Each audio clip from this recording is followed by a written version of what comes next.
Hey guys, welcome back to the channel.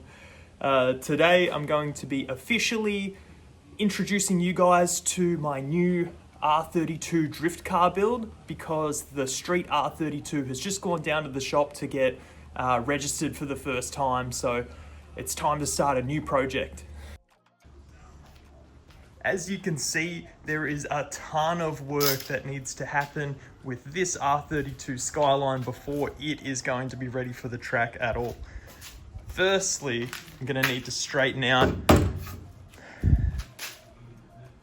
the front end of it a little bit, and we need to come up with a solution on how to deal with this missing radiator support. A few moments later. I do have another one, but I'm thinking about doing something very special for this build. Heaps out of my own skill range, but that's why I'm inviting you guys along for the journey so we can see how it all turns out. Now, it is the start of the year, and I am actually back at school or university studying mechanical engineering full-time. So this series is probably going to blow out and take a little while. That just means that you guys are going to get to see every little thing that goes into it that I need to do behind the scenes in order to get this car ready for the track.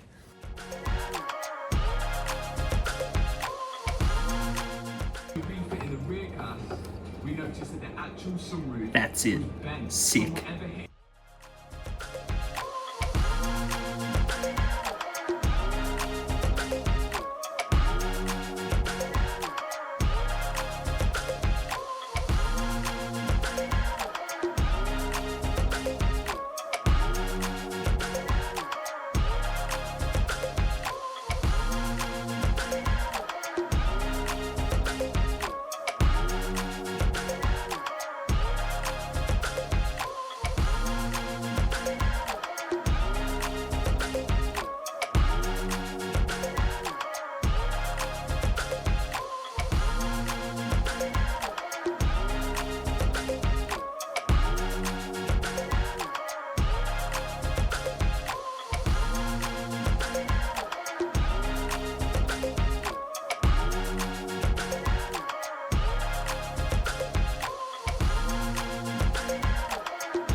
And just like that, we are extremely overcommitted to this project now.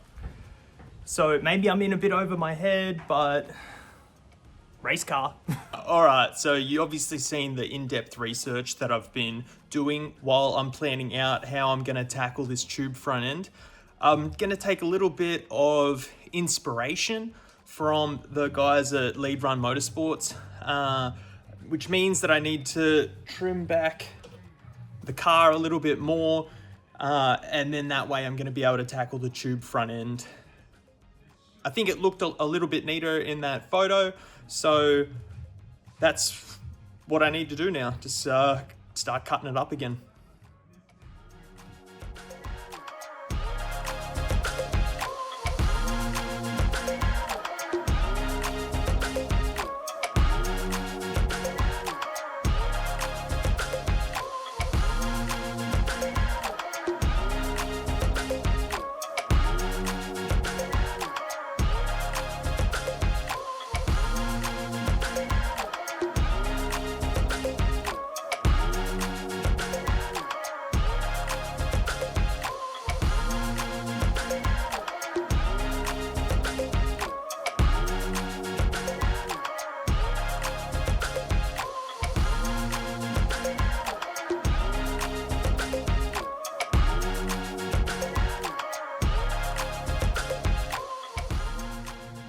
Okay guys, so I've just gone along and cut the little, I left 20 mil there originally, but I've cut that off now, and as well as on the chassis rails, I've actually just made that so it's a nice neat square now.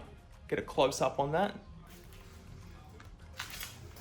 So you're still gonna have to come along and just tidy that up with the grinder. That'll go there. And then I am gonna need to run a weld just along the chassis rails, because you guys know as well as I do that the police hate when you don't have a structurally sound car. Not that this is ever gonna go on the road, but it's still good practice to have, you know what I mean? Now, I did see something else while I was cutting the chassis up. It's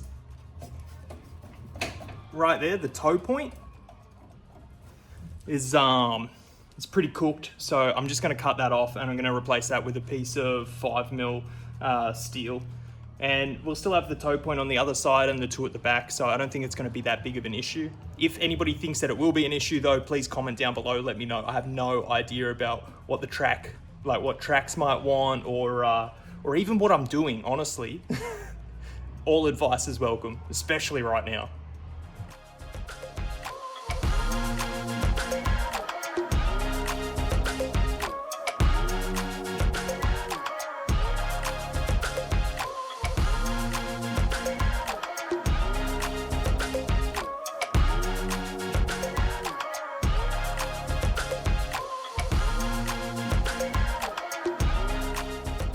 And just like that, guys, you can tell the blokes at the welding shop that you've got a buddy who can do it cheaper. Check these out. Wow. It is also super important, guys. You need to remember that when it comes to welding, you don't need to be a good welder. All you need to do is be a good grinder, all right?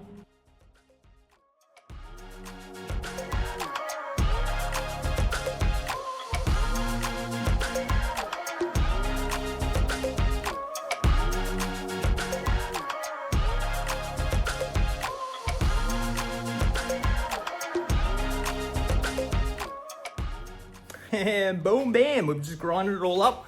And this is how it come up. Turn the camera around. Sheesh, check it out. It's pretty good, I think. There's a little bit more to grind just there. But, you can hardly notice it, especially when you're standing back. All right, so I'm gonna try and get this video out in the next day or so. Just wanna say, if you're enjoying this content, like, comment, subscribe. I hope that you're all as excited about this new build as I am.